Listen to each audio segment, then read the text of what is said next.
ہوتی ہے، ایک سرور پیدا ہوتا ہے، وہ سرور کو حاصل کرنے کے لیے یہ کام کرتے ہیں۔ مطلب انسان کا جو دماغ کا شور ہے اس کو وہ کنٹرول کرتے ہیں، دماغ کو نو مائنڈ کی حالت میں لے کے آتے ہیں، اس کے اندر کوئی خیال نہ ہو۔ دماغ کے خیالات سارا دن چلتے رہتے ہیں، کبھی انسان ماضی کے بارے میں پریشان رہتا ہے، کبھی مستقبل کے منصوبے بناتا رہتا ہے، اور کبھی اپنی موجودہ سچویشن کے حساب سے پریشان رہتا ہے، اس کو کوئی خبر نہیں، سارا دن گزار دیتا ہے لیکن دماغی طور پہ غیر حاضر ہوتا ہے۔ یہ ہے انسان کا المیہ۔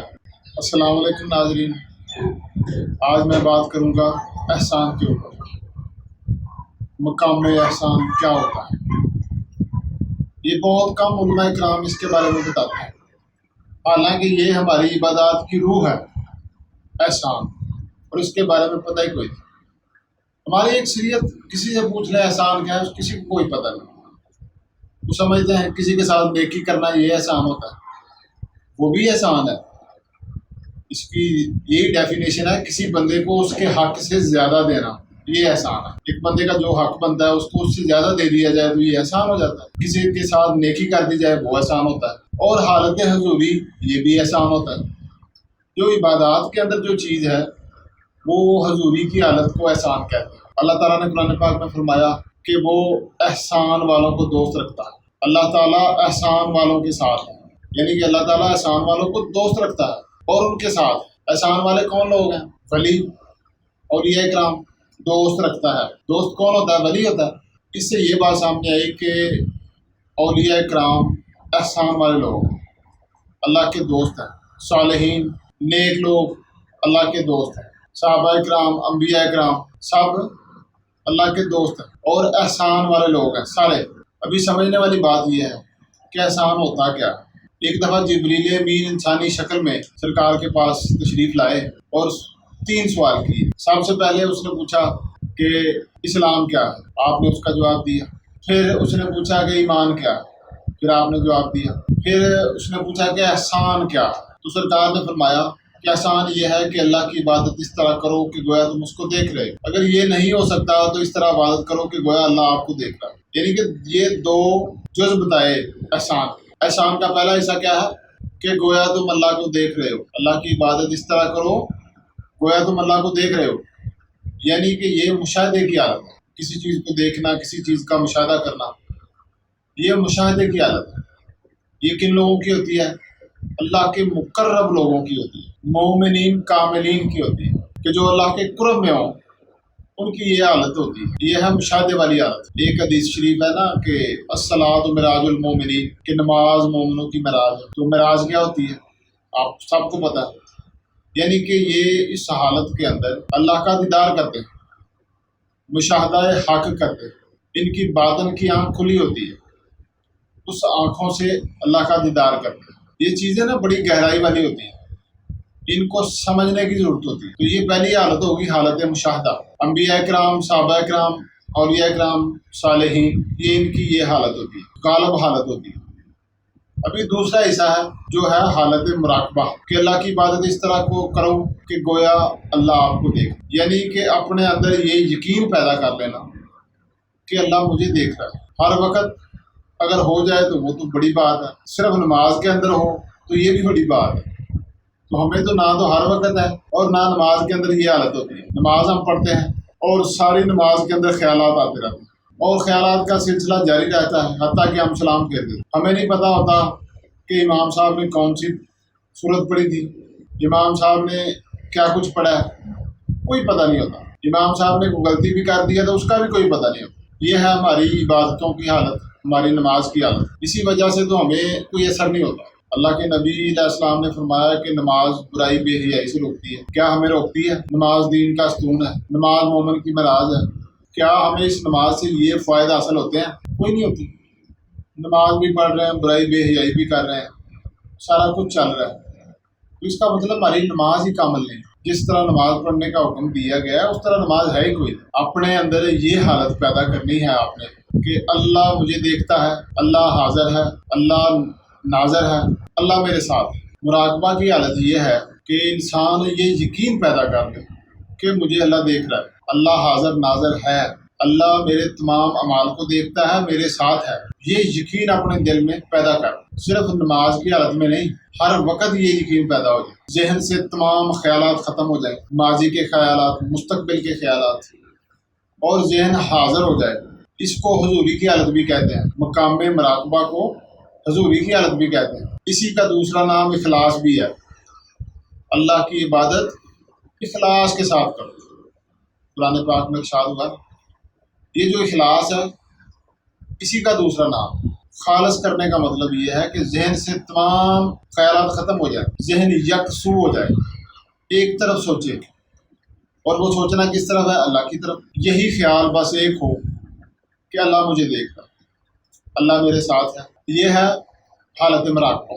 احسان کے دو مقام ہو گئے، ایک حالت مشاہدہ، ایک حالت مراقبہ۔ حالت مشاہدہ یہ اللہ کے مقربین کے لیے، اور جو حالت مراقبہ ہے وہ ہم جیسے گناہ گاروں کے لیے، کہ ہم پہلے اس کے اوپر چلیں گے تو پھر اگلی سٹیج آئے گی۔ اس کے اوپر کیسے چلنا؟ اس میں چیز آ جاتی ہے انسان کا فوکس۔ کیا آپ توجہ کریں گے، اس کی کوشش کریں گے تو یہ حاصل ہوگا۔ ایسے تو نہیں ہونا کہ میں کوئی چیز بول کے آپ کو کھلا دوں تو آپ کو یہ مقام حاصل ہو جائے۔ اس کے لیے کوشش کرنی پڑتی ہے۔ اس کے آگے طریقے ہیں۔ ایک تو جو غیر مسلم ہیں وہ بھی تو اس حالت کے اوپر آتے ہیں، وہ بھی حضوری کی حالت میں آتے ہیں۔ یہ جو یوگا کرنے والے لوگ ہیں، یہ یوگا کیا چیز ہے؟ مسلسل ایسے بیٹھے رہتے ہیں، کتنی دیر بیٹھے رہتے ہیں۔ وہ اصل میں اپنے ذہن کو کنٹرول کر رہے ہوتے، اپنا فوکس کو یکسو کر رہے ہوتے، کسی ایک چیز کے اوپر ان کا فوکس ہوتا ہے۔ وہ کسی بھی چیز کا رکھ سکتے ہیں، تو ہم نے تو اللہ کا رکھنا ہے، اپنے آپ کا رکھنا ہے۔ مین چیز یہ ہے کہ وہ اس بات کے اوپر توجہ دیتے ہیں کہ ہمارے ذہن کے اندر کوئی خیال نہ آئے، نہ ماضی کا خیال آئے، نہ مستقبل کا خیال آئے۔ مسلسل بیٹھے رہتے ہیں، کوئی اپنی سانس کے اوپر توجہ دیے ہوتا ہے، سانس آ رہا ہے جا رہا ہے، آ رہا ہے جا رہا ہے، اسی حالت میں وہ کتنی دیر بیٹھے رہتے ہیں۔ تو ان کو اس سے کیا ملتا ہے؟ ایک تو ان کی روح پاورفل ہوتی ہے، روحانی بیداری اندر آتی ہے، سکون ملتا ہے۔ سب سے جو مین چیز ہے، ان کے دکھ، پریشانیاں، مصیبتیں یہ ختم ہوتی ہیں، اور ایک خوشی ان کے اندر پیدا ہوتی ہے، ایک سرور پیدا ہوتا ہے۔ وہ سرور کو حاصل کرنے کے لیے یہ کام کرتے ہیں۔ مطلب انسان کا جو دماغ کا شور ہے اس کو وہ کنٹرول کرتے ہیں، دماغ کو نو مائنڈ کی حالت میں لے کے آتے ہیں، اس کے اندر کوئی خیال نہ ہو۔ دماغ کے خیالات سارا دن چلتے رہتے ہیں، کبھی انسان ماضی کے بارے میں پریشان رہتا ہے، کبھی مستقبل کے منصوبے بناتا رہتا ہے، اور کبھی اپنی موجودہ سچویشن کے حساب سے پریشان رہتا ہے۔ اس کو کوئی خبر نہیں، سارا دن گزار دیتا ہے، لیکن دماغی طور پہ غیر حاضر ہوتا ہے۔ یہ ہے انسان کا المیہ۔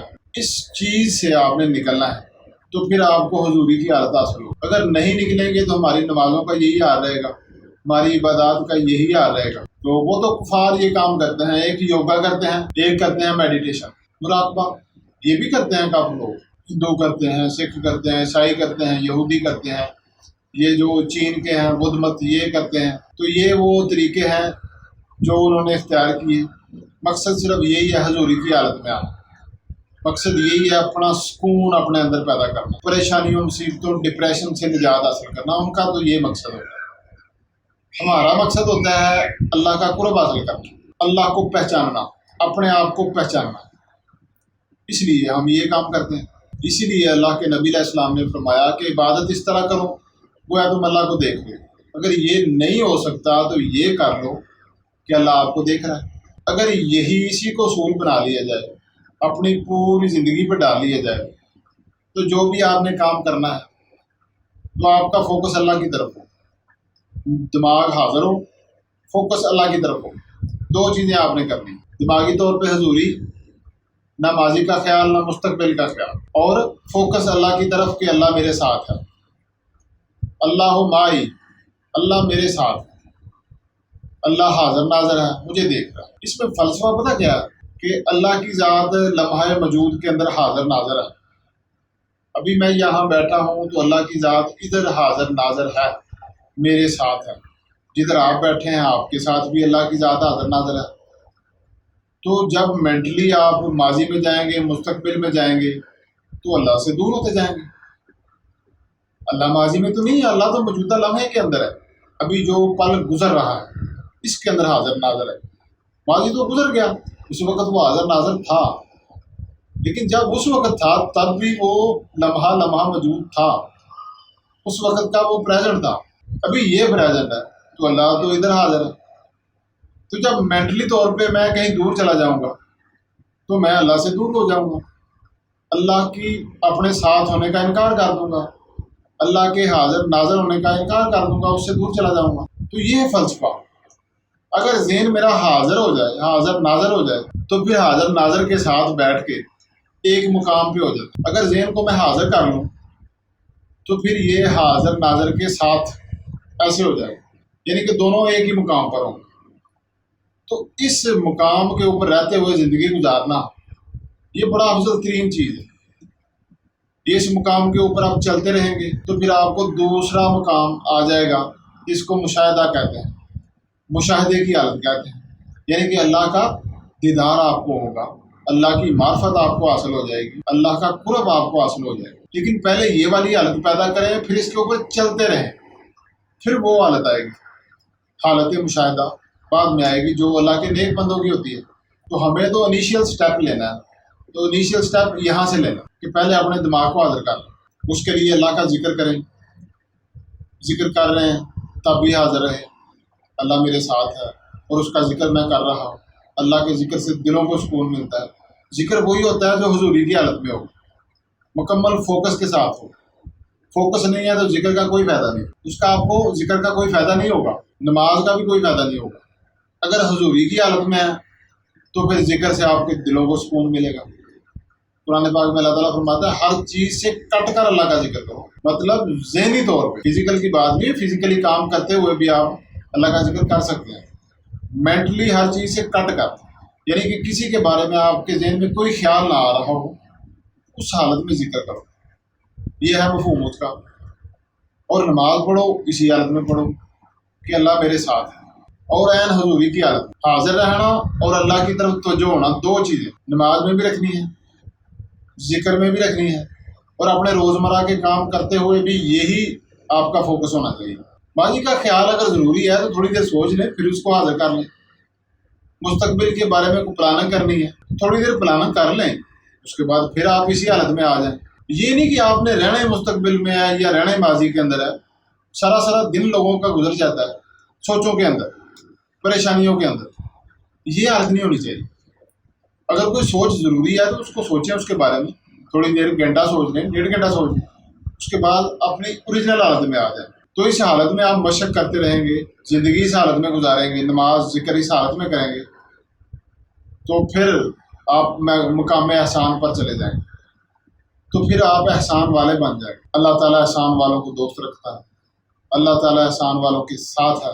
اور بھی کئی قرآن پاک کی آیات ہیں۔ حضوری والے بندے کے اوپر شیطان کے حملے کم ہوتے ہیں، بہت ہی کم ہوتے ہیں، وہ بچ جاتا ہے کیونکہ وہ اللہ کے ساتھ ہوتا ہے، تو اللہ اس کو بچا دیتا ہے۔ حضوری والی حالت والا بندہ گمراہ نہیں ہوتا۔ لیکن یہ حضوری کی حالت جتنا درس نماز کا دیا جاتا ہے اتنا ہی درس اس کا بھی دینا چاہیے، لیکن دیتا کوئی نہیں۔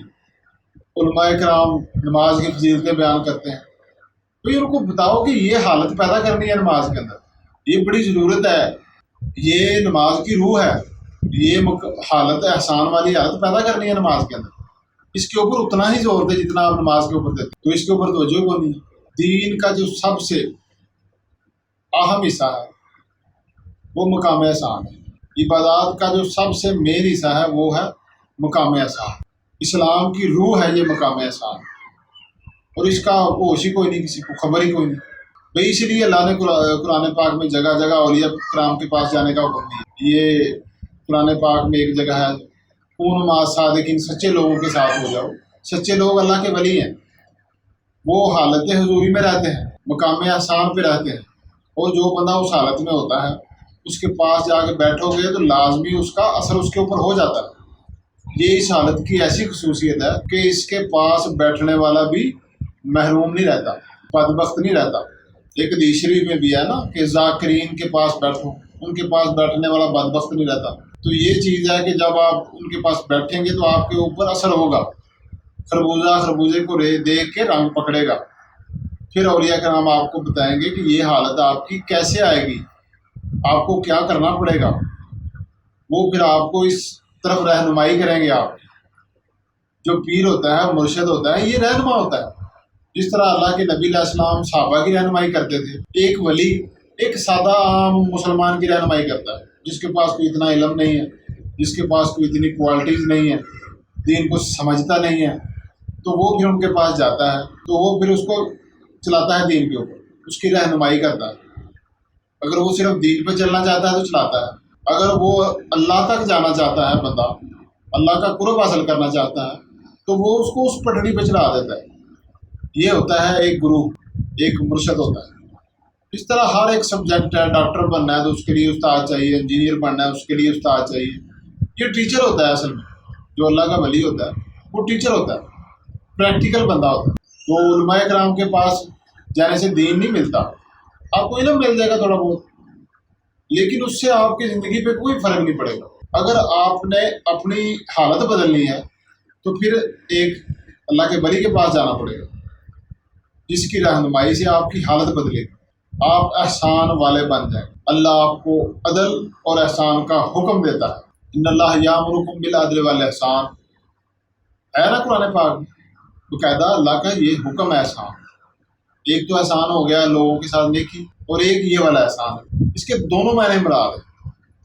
ایک آیت کی کئی تشریحیں ہو سکتی ہیں، اگر وہ حق کے عین مطابق ہوں تو کئی ساری تشریحیں ہوتی ہیں، اور وہ اتنی ہی قابل قبول ہوتی ہیں جتنی ایک. تو اپنا خیال رکھیے گا، تو اس چیز کے اوپر زیادہ سے زیادہ فوکس کریں، کوشش کریں ہر وقت حضوری کی حالت میں رہنے کی.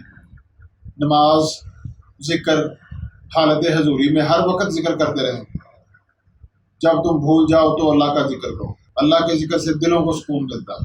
ہر چیز سے کٹ کر اللہ کا ذکر کرو، صبح و شام اللہ کا ذکر کرو. قرآن پاک میں جگہ جگہ حکم ہے، اور یہ ذکر تبھی کارآمد ہوگا جب آپ اس کو حضوری کی حالت میں کریں گے، احسان کی حالت میں کریں گے. تو یہ کرتے رہیں، نماز حضوری کی حالت میں پڑھیں، تو پھر دیکھنا آپ کے دکھ بھی ختم، پریشانیاں ختم، آپ کی زندگی میں خوشیاں آنا شروع ہو جائیں گی، سکون آنا شروع ہو جائے گا. تو اپنا بہت خیال رکھیے گا. تو اللہ تعالیٰ آپ کو اور مجھے ہدایت عطا فرمائے، دین کو سمجھنے اور اس پر عمل کی توفیق عطا فرمائے. اللہ حافظ.